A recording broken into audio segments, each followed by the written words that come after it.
News Only 24. News Only 24. Mamata বন্দ্যোপাধ্যায়ের উদ্যোগে আজ নেতাজি ইন্ডোর স্টেডিয়ামে দলীয় নেতা নেত্রী এবং সাধারণ কর্মীদের নিয়ে কর্মী সম্মেলনের আয়োজন করেছিলেন খোদ মুখ্যমন্ত্রী মমতা বন্দ্যোপাধ্যায়।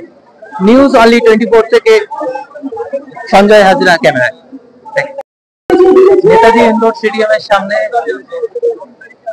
অগণিত জনতা যারা ভিতরে ঢুকতে পারেনি কিন্তু বাইরে জায়ান্ট মাধ্যমে মুখ্যমন্ত্রীর বক্তব্য তারা শুনছেন। মূল্যবান বক্তব্য শোনার জন্য মানুষের ভিড় উপচে পড়ছে। নেতাজি ইন্ডোর স্টেডিয়ামের বাইরে থেকে এই যে ভিড়, বাইরে জায়ান্ট স্ক্রিন দেখানো হচ্ছে, সেখান থেকে দাঁড়িয়ে মানুষ মাননীয় মুখ্যমন্ত্রী মূল্যবান বক্তব্য শুনছেন।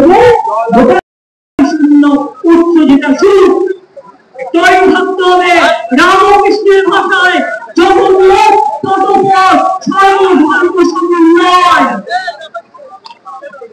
প্রস্তুত থাকতে হবে। স্বামী বিবেকানন্দের কথায় মনে রেখো, দরিদ্র ঘর থেকে একদিন নেতৃত্ব বেরিয়ে আসবে নতুন পথে সামনের পথ থেকে। আমি ভারতবাসীকে গর্ববোধ করি, সবাইকে গর্ববোধ করি। এটা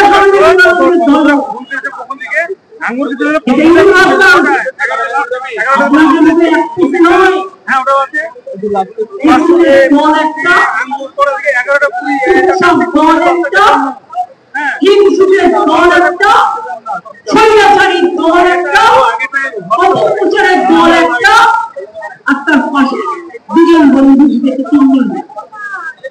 আমি আগেও বলেছি নেতাজি ইন্ডোর স্টেডিয়ামে জনসংখ্যা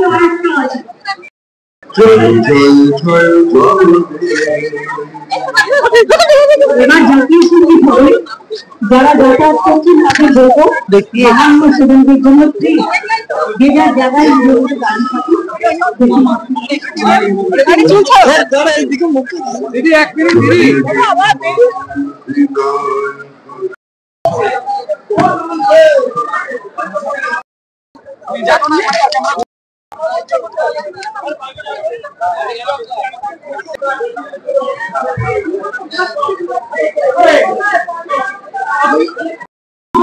আমাদের সঙ্গে রয়েছেন রাজ্য প্রাণী সম্পদের জয়ন্ত ভদ্র মহাশয়।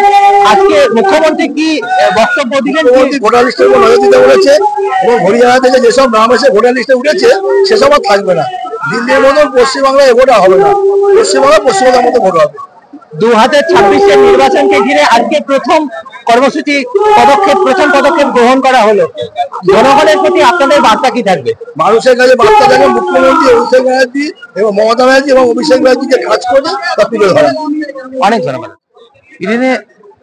নেতাজি ইন্ডোরের প্রাঙ্গণ থেকে এই মুহূর্তে আমরা বর্ধমান থেকে আসছেন তৃণমূল দলের কর্মী অজিত কুমার মন্ডল। অজিত বাবু, আজকে এই যে 2026-এর ইলেকশনকে ঘিরে প্রথম কর্মসূচি, আজকের এই যে সভাতে দিদি কি বার্তা দিয়ে যাচ্ছেন? দিদি কতগুলো বার্তা দিলেন, যেটা ভোটার লিস্টে প্রথম এবং সবাইকে একসাথে এক মিলে কাঁধে কাঁধ মিলে 26 ইলেকশনটা করতে হবে এবং কোনো যেন বিভেদের সৃষ্টি না হয়, এগুলো দিদি বললেন। আচ্ছা, তৃণমূল স্তর থেকে এই যে কোমর বেঁধে ইলেকশনের আগে নেমে পড়া কর্মকাণ্ডে আপনারা কতটা প্রস্তুত? আমরা সম্পূর্ণভাবে প্রস্তুত, সম্পূর্ণভাবে প্রস্তুত। কারণ আমি কাল থেকে ময়দানে নেব, দিদির দল থেকে আমি উপপ্রধান হয়েছি, অতএব আমরা সর্বশক্তি দিয়ে আমরা লড়বো এবং দিদিকে আবার 26-এ আনবো। আজকের দিনটা নিয়ে কি বলবেন? আজকের দিনটা ঐতিহাসিক সাফল্যের দিন। তার কারণ হচ্ছে আজকে গোটা রাজ্য এক হয়ে এসেছে নেত্রীর বার্তা নিতে এবং অভিষেক বন্দ্যোপাধ্যায়ের বার্তা নিয়ে আগামী দিনে লড়াই লড়তে। কারণ আমরা সবসময় লড়াই করি, কিন্তু কখনো কখনো বাড়ির গার্জেন যদি কাছে ডেকে টনিক দেয় সেটা অনেক বেশি এনার্জেটিক হয়ে যায়। তো আজকে আমরা প্রত্যেকটা কর্মী, কোচবিহার টু কাকদ্বীপ, সবাই দেখুন যে মুখে ঢুকেছিলাম সবাই কিন্তু এনার্জিটা অনেক নিয়ে বেরোচ্ছে এবং সবাই কিন্তু 26-এর বিধানসভায় জান লড়িয়ে লড়াইয়ের জন্য একদম কিন্তু উদ্গ্রীব হয়ে আছে। মানে আমাদের টার্গেট, আমাদের নেত্রী বলেছেন 200 পার, দাদা আমাদের বলেছেন 215 পার, আর আমি একজন দলের সৈনিক হিসেবে বলছি 250 পার আমাদের 26-এর রেজাল্ট হবে এবং মমতা বন্দ্যোপাধ্যায় চতুর্থবারের জন্য মুখ্যমন্ত্রী হবে। তো এটাই আর কি, মানে আমরা we are united, always united. Netaji ইন্ডোরে তৃণমূলের সর্বস্তরের কর্মী সভা থেকে নিউজ অনলি 24 এর ক্যামেরায় সঞ্জয় হাজরা।